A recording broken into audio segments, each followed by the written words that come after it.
Otish.com. Learn anywhere, anytime. नमस्ते तपाईहरू सबै जो जहाँबाट हेर्दै हुनुहुन्छ आज यस तयारी कक्षामा यहाँहरूलाई हार्दिक स्वागत गर्न चाहन्छु र आजको यस तयारी कक्षामा नेपाल बैंक लिमिटेडबाट भर्खरै प्रकाशित तह 4 अन्तर्गत लिखित परीक्षाको पहिलो खण्डको कम्पनी ऐनको बारेमा हामी छलफल गर्न गइरहेका छौं। अब यस सुरुको चरणमा तपाईहरूले कम्पनी ऐन अन्तर्गत के कुराहरू सिक्नुहुन्छ भन्दा पहिला कम्पनी भनेको के हो त्यसको साधारण परिचय, त्यसपछाडि कम्पनीका प्रकारहरू र कम्पनी फर्मेसन गर्दै गर्दा त्यसमा चाहिने नम्बर अफ शेयर होल्डरहरू कति किसिमका हुन सक्नुहुन्छ त्यो बारेमा यहाँ बेसिक जानकारीहरू तपाईहरूले लिन सक्नुहुन्छ। सर्वप्रथम सुरुवात गरौँ कम्पनीको सामान्य परिचयबाट। कम्पनी भनेको के हो त? कुनै खास उद्देश्य हासिल गर्नको लागि स्वैच्छिक रूपमा आबद्ध भएका व्यक्तिहरूलाई कम्पनी भनिन्छ। अब व्यक्तिहरू आबद्ध हुँदै गर्दा मात्रै कम्पनी हुन्छ त? हुन सक्दैन। भनेपछि तपाईहरु खास उद्देश्य कुनै पार्टिकुलर अब्जेक्टिभ हासिल गर्नको लागि स्वैच्छिक रूपमा आबद्ध हुनु पर्यो। कुनै उद्देश्य हासिल गर्नुपर्छ। जस्तो मानौं तपाईहरुले बैंकिङ जस्तो नेपाल बैंकको कुरा गर्दै गर्दा यो बैंकिङ कारोबार गर्ने स्पेसिफिक उद्देश्य विशेष उद्देश्य लिएर स्थापना भएको पब्लिक कम्पनी हो। त्यसैगरी यसमा व्यक्तिहरू स्वैच्छिक रूपमा आबद्ध हुनुपर्छ। कसैको डर धाक धम्कीबाट आबद्ध हुँदैमा त्यसरी कम्पनी बन्न सक्दैन। तसर्थ सारमा कम्पनी भनेको बुझ्दै गर्दा कुनै खास उद्देश्य हासिल गर्नको लागि स्वैच्छिक रूपमा आबद्ध भएका व्यक्तिहरूलाई कम्पनी भनिन्छ। तर कम्पनी ऐनले के भन्छ त भन्दा यो ऐन अन्तर्गत द कम्पनी ऐनको 2063 अन्तर्गत संस्थापना भएका कम्पनीहरूलाई कम्पनी भनिन्छ। र कम्पनीहरू कति किसिमका हुन्छन् त? हाम्रो सामान्य जानकारीको लागि यहाँ दुईवटा कम्पनीको परिचय गराउन गइरहेको छु। एउटा प्राइभेट कम्पनी र दोस्रो पब्लिक कम्पनी। हेर्नुहोस् है त, कम्पनी ऐनको दफा 12 ले विशेष किसिमका कारोबार सञ्चालन गर्नको लागि अनिवार्य रूपमा पब्लिक कम्पनीको संस्थापना हुन जरुरी छ भन्दछ। भनेपछि कुन हो त ती विशेष कारोबारहरू? जस्तै सुरुमा बैंकिङ कारोबार, त्यसपछाडि वित्तीय कारोबार, बीमा व्यवसाय सम्बन्धी कारोबार, धितोपत्र बजारसँग सम्बन्धित कारोबार र निवृत्ति भरण सम्बन्धी कारोबार, सामूहिक लगानी कोष, 5 करोड भन्दा बढी चुक्ता पुँजी भएका दूरसञ्चार सेवा प्रदायक कम्पनीहरू स्थापना गर्नको लागि अनिवार्य रूपमा पब्लिक कम्पनीको रूपमा संस्थापन हुन जरुरी छ। यसैगरी सबैभन्दा पहिला बैंकिङ कारोबार हेर्नुस् त, इंग्लिशमा बैंकिङ बिजनेस, त्यसैगरी वित्तीय कारोबार फाइनान्शियल इन्स्टिट्युसन, त्यसैगरी बीमा व्यवसाय सम्बन्धी कारोबार इन्स्योरेन्स बिजनेस, धितोपत्र बजारसँग सम्बन्धित कारोबार भन्नाले स्टक एक्सचेन्ज, जस्तो नेपालमा एउटा मात्र स्टक एक्सचेन्ज छ त्यो भनेको नेपाल स्टक एक्सचेन्ज नेप्से हो। त्यसैगरी निवृत्ति भरण सम्बन्धी व्यवसाय भन्नाले पेन्सन फन्ड, रिटायरमेन्ट फन्डहरूलाई जनाउँछ। त्यसैगरी सामूहिक लगानी कोष भन्नाले म्युचुअल फन्ड व्यवसायलाई जनाउँदछ। र टेलिकम्युनिकेसन सर्भिस प्रोभाइडर जसको चुक्ता पुँजी पेड अफ क्यापिटल 5 करोड भन्दा माथि छ ती कम्पनीहरू पनि अनिवार्य रूपमा पब्लिक कम्पनीको रूपमा संस्थापना हुनुपर्दछ र अन्य तोकिए बमोजिम हुनेछ भनिएको छ। अब कम्पनी ऐनको दफा 12 बमोजिम कुनै खास किसिमका व्यवसायहरू सञ्चालन गर्नको लागि पब्लिक कम्पनीको संस्थापना हुने कुराहरू त तपाईहरूले जान्नुभयो भने तपाईहरू नेपाल बैंकको तयारी गर्दै हुनुहुन्छ। यो कस्तो कारोबार गर्ने कम्पनी हो त? बैंकिङ कारोबार गर्ने। त्यसको पहिलो नम्बर बुँदामा देख्यौं हामीले बैंकिङ कारोबार गर्ने कम्पनी म्यान्डेटरी अनिवार्य रूपमा पब्लिक कम्पनीको रूपमा दर्ता हुनुपर्छ। र पब्लिक कम्पनी हुनको लागि ती 8 वटा व्यवसाय सञ्चालन गर्ने त म्यान्डेटरी अनिवार्य रूपमा पब्लिक कम्पनीको रूपमा संस्थापन हुनु पर्यो। र ती बाहेकका अन्य कम्पनीहरू पब्लिक कम्पनीको रूपमा संस्थापना गर्ने कि प्राइभेट कम्पनीको रूपमा संस्थापना गर्ने भन्ने कुरा ती कम्पनीमा रहेका प्रोमोटर शेयरधनीहरूको हातमा निर्भर गर्दछ। अब पब्लिक कम्पनी हुनको लागि न्यूनतम चुक्ता पुँजी कति चाहिन्छ त भन्ने बारेमा कम्पनी ऐनको दफा 11 ले भनेको छ। कम्पनी ऐनको दफा 11 बमोजिम कुनै पनि पब्लिक कम्पनी हुनको निमित्त चुक्ता पुँजी कम्तीमा 1 करोड रुपियाँ हुनुपर्नेछ र अन्य ऐनले प्रचलित कानुन बमोजिम त्यो 1 करोड रुपियाँ भन्दा माथि सिलिङ तोकिएको छ, लिमिट तोकिएको छ भने त्यही व्यवस्था अनुसार चुक्ता पुँजी कायम गर्नुपर्छ। अन्यथा केही नबनेको अवस्थामा कुनै पनि पब्लिक कम्पनी हुनको निमित्त कम्तीमा चुक्ता पुँजी 1 करोड रुपियाँ कायम हुनुपर्दछ। अब के हो त पुँजी भनेको? पुँजी भनेको कुनै पनि कम्पनीमा शेयर धनीहरूले शेयरको रूपमा लगानी गर्ने कम्पनीको ओन फन्ड, कम्पनीको आफ्नो फन्डलाई शेयर पुँजी भनिन्छ र त्यो शेयर पुँजीमा जसले लगानी गर्छ ती व्यक्तिहरूलाई शेयर धनीहरू भनिन्छ। र कम्पनीमा शेयर 2 प्रकारको हुन्छ, त्यो हो साधारण शेयर र अग्राधिकार शेयर। र ती साधारण शेयर र अग्राधिकार शेयर होल्ड गर्ने, धारणा गर्ने व्यक्तिहरूलाई साधारण शेयर धनी र अग्राधिकार शेयर धनीहरू भनिन्छ। र कम्पनी ऐनले अग्राधिकार शेयर धनीहरूलाई विशेष किसिमको अग्राधिकार दिएको छ। नामबाट स्पष्ट साथीहरू, अग्राधिकार, अग्र अधिकार भनेको को भन्दा पहिला अग्राधिकार दिने भन्दा साधारण शेयर धनी भन्दा पहिला अग्र अधिकार दिने। केसको सन्दर्भमा अग्र अधिकार त भन्दा सबैभन्दा पहिला डिभिडेन्ड, लाभांश पाउने कुरामा अग्र अधिकार भनेको अर्डिनरी शेयर होल्डर, साधारण शेयर धनीहरू भन्दा अग्राधिकार शेयर धनीहरूलाई पहिला डिभिडेन्ड प्राप्त गर्दछन्। सुरुमा डिबेन्चर होल्डर लायबिलिटी सेटलमेन्ट भइसक्यो, त्यस पछाडि मात्रै अग्राधिकार शेयर धनीहरूलाई साधारण शेयर धनीहरू भन्दा पहिले डिभिडेन्ड अथवा लाभांश प्राप्त गर्ने राइट राख्दछ। त्यस पछाडि दोस्रो भनेको कम्पनी विघटन भयो, कम्पनी लिक्विडेसन भयो भने त्यो बेलामा कम्पनीको पुँजी फिर्ता गर्दै गर्दा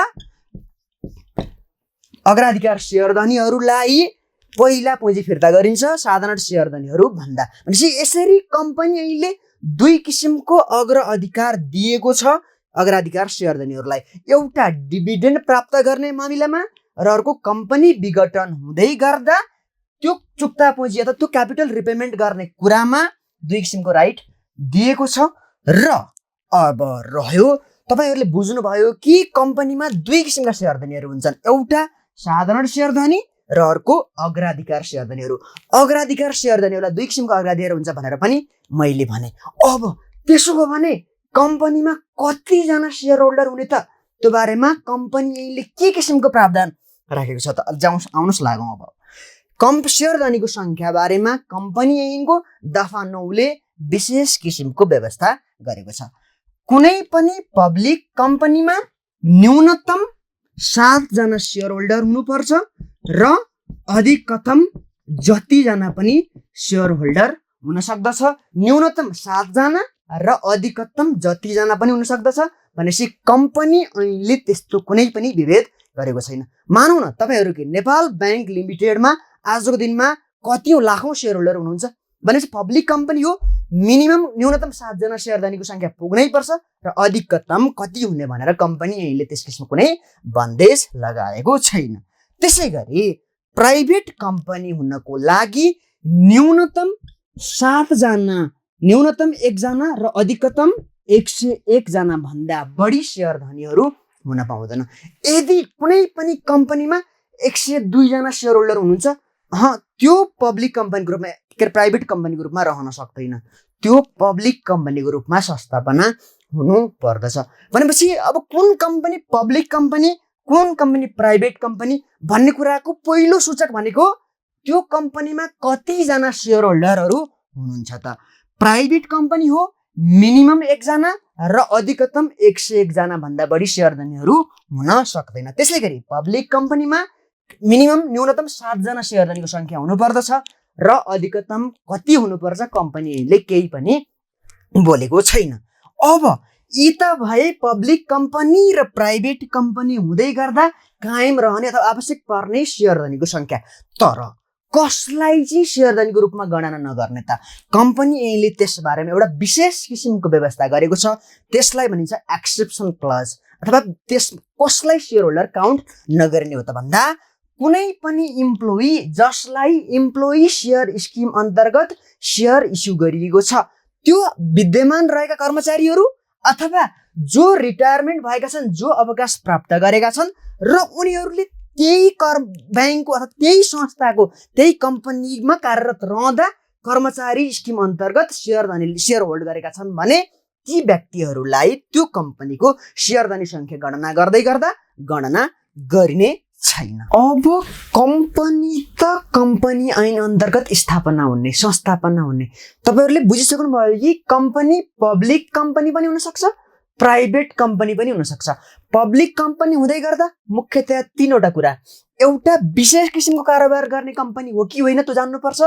त्यस पछाडि त्यो कम्पनीको चुक्ता पुँजीको बारेमा पनि तपाईहरूले बुझिसक्नु भयो र त्यो कम्पनी स्थापना गर्नको लागि अथवा त्यो कम्पनीमा कतिजना न्यूनतम सेयरधनीहरू हुनुहुन्छ, अधिकतम कति सेयरधनीहरू रहनुहुन्छ त्यो बारेमा पनि तपाईहरूले आइडिया ज्ञान हासिल गरिसक्नुभयो। अबको चरणमा यो ऐन अन्तर्गत संस्थापना भएका कम्पनीहरूले के कुराहरू पालना गर्नुपर्छ त, के शर्तनामाहरू ती कम्पनीले पालना गर्नुपर्दछ त। सबैभन्दा पहिला यस ऐन बमोजिम संस्थापना भएका कम्पनीहरूले यो ऐन अथवा कम्पनीको प्रबन्ध पत्र अथवा कम्पनीको नियमावलीमा उल्लेखित कुराहरू बाहेक देखाएका शर्तनामाहरू पालना गर्नुपर्छ। भनेपछि यी कुराहरू मेमोरेन्डममा भएको कुराहरू पालना गर्नै पर्छ, कम्पनी ऐनमा भएको कुराहरू पालना गर्नै पर्छ, ठिक छ। त्यस पछाडि कम्पनीको आर्टिकल्स नियमावलीमा भएको कुराहरू पनि पालना गर्नुपर्छ र त्यसको अतिरिक्त देहाय बमोजिमका कुराहरू अनिवार्य रूपमा पालना गर्नुपर्दछ। र मैले त्यो कुरा ती पालना गर्नुपर्ने शर्तनामाहरूलाई 4 खण्डमा वर्गीकरण गरेको छु। एउटा सबै कम्पनीको हकमा भनेपछि जस्तो सुकै किसिमको क्लासिफिकेसन होस्, जस्तो कस्तै किसिमको कम्पनीको नेचर होस्, कम्पनीको प्रकृति होस् भने त्यो कम्पनीले आफ्नो व्यवसाय गर्दै गर्दा अथवा आफ्नो कारोबारहरू गर्दै गर्दा आफ्नो नामबाट कारोबार सञ्चालन गर्नुपर्छ। त्यसै गरी कुनै पनि कम्पनीलाई प्राइभेट फर्म वा पार्टनरसिप फर्म खोल्न बन्देज लगाएको छ कम्पनी ऐनको दफा 10 ले।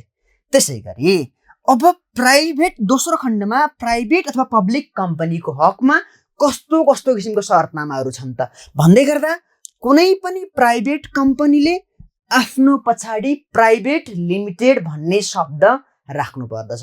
त्यसै गरी पब्लिक कम्पनीको हकमा आफ्नो नामको पछाडि लिमिटेड भन्ने शब्दावली प्रयोग गर्नुपर्दछ। जस्तो Nepal stock exchange limited NEPSE, किन भन्दा त्यो सेक्युरिटिज बिजनेस सम्बन्धी स्टक एक्सचेन्ज धितोपत्र व्यवसाय सम्बन्धी कारोबार गर्ने दफा ऐन अन्तर्गत स्थापना भएको विशेष किसिमको कारोबार गर्नको लागि संस्थापना भएको पब्लिक कम्पनी हो। त्यसै पब्लिक कम्पनीको लागि नामको पछाडि लिमिटेड र प्राइभेट कम्पनीको नामको पछाडि प्राइभेट लिमिटेड जोड्नु पर्दछ। त्यसै गरी अब तेस्रो खण्ड छ प्राइभेट कम्पनीको हकमा कस्तो रेस्ट्रिक्सन हो त, कस्तो शर्तनामा पालना गर्नुपर्ने हो त भन्दै गर्दा कुनै पनि प्राइभेट कम्पनीले आफ्नो सेयर अथवा डिबेन्चर पब्लिकमा इस्यु गर्न पाउँदैन अथवा सर्वसाधारणको लागि निष्कासन गर्न कम्पनीले बन्देज लगाएको छ। जस्तो त्यो कस्तो हो त त्यो भनेको आइपिओ, हामीलाई सबैलाई थाहा छ इनिसियल पब्लिक अफरिङ। त्यो आइपिओमा कुनै पनि प्राइभेट कम्पनीले अहिलेसम्म आइपिओ निकालेको तपाईँहरूलाई थाहा छ त?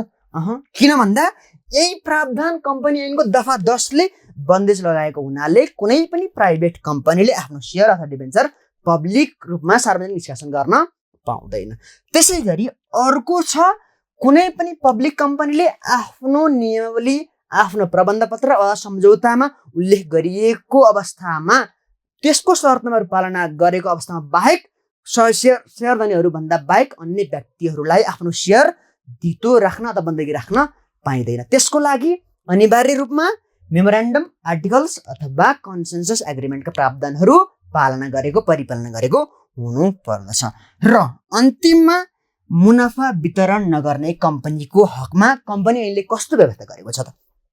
नामले जनाउँछ कि साथीहरू, मुनाफा वितरण नगर्ने, नाफा कमाउन पाइन्छ तर मुनाफा चाहिँ वितरण गर्न मात्र नपाइने हो, नाफा बाँड्न चाहिँ पाइँदैन। त्यो कम्पनीका सदस्यहरूले आफ्ना सेयरधनीहरूलाई नाफा बाँड्न पाउँदैन। तर र त्यसै गरी उसले आफ्ना सदस्य अथवा उसका नजिकका नातेदारहरूलाई प्रत्यक्ष वा अप्रत्यक्ष रूपमा कुनै पनि किसिमका रकमहरू भुक्तानी गर्न सक्दैन। यी 6 वटा पोइन्टहरूलाई कम्पनीले पालना गर्नुपर्ने शर्तनामाहरू भनेर बुझ्न सकिन्छ र परीक्षाको दृष्टिकोणले पनि यो अत्यन्त महत्त्वपूर्ण छ।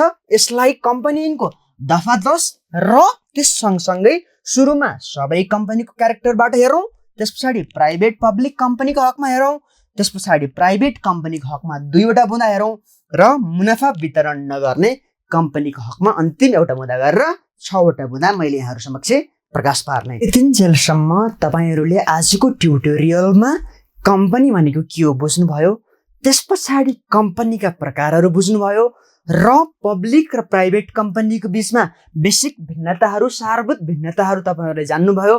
त्यसै गरी कम्पनी स्थापना गर्दा कति पुँजी चाहिन्छ, नम्बर अफ सेयर धनीहरू कति हुन्छन्, त्यो बारेमा पनि तपाईँहरूले आधारभूत जानकारीहरू लिनुभयो र कम्पनी संस्थापना भइसकेपछि कम्पनीले पालना गर्नुपर्ने शर्तनामाहरूको बारेमा पनि तपाईँहरूले बुझ्नुभयो। अब हामीले कम्पनी कसरी स्थापना गर्ने त, कम्पनी कसरी संस्थापना गर्ने भन्ने अब यस पछाडिको क्लासमा तपाईँहरूले के सिक्न सक्नुहुन्छ भन्दा कम्पनी संस्थापना कसरी हुन्छ, कम्पनी संस्थापना गर्ने प्रक्रियाको बारेमा तपाईँहरूले सिक्न सक्नुहुन्छ। त्यसै गरी अर्कोमा कम्पनी संस्थापना गर्दै गर्दा तयार गरिने मुख्य कागजातहरू जस्तै प्रबन्ध पत्र, नियमावली, मेमोरेन्डम अफ एसोसिएसन्स र आर्टिकल्स अफ एसोसिएसन्स, त्यसमा के कुराहरू हुन्छन् र त्यसमा के कुराहरू उल्लेख गरिन्छ, कम्पनी ऐनले के कुराहरू उल्लेख गर्नुपर्छ भनेको छ, त्यसको बारेमा आधारभूत जानकारीहरू प्राप्त गर्न सक्नुहुनेछ। र त्यसै गरी कम्पनी रजिस्ट्रार अफिस, कम्पनी ऐन अन्तर्गत नियामक निकाय, उसले कुन अवस्थामा कम्पनी दर्ता गर्न इन्कार गर्न सक्नेछ, यी लगायतका यावत कुराहरू अर्को क्लासमा तपाईँहरूले सिक्न सक्नुहुनेछ। कृपया प्रतीक्षा गर्नुहोला। धन्यवाद। www.otis.com सम्पर्क नम्बर, इमेल आइडी। धन्यवाद।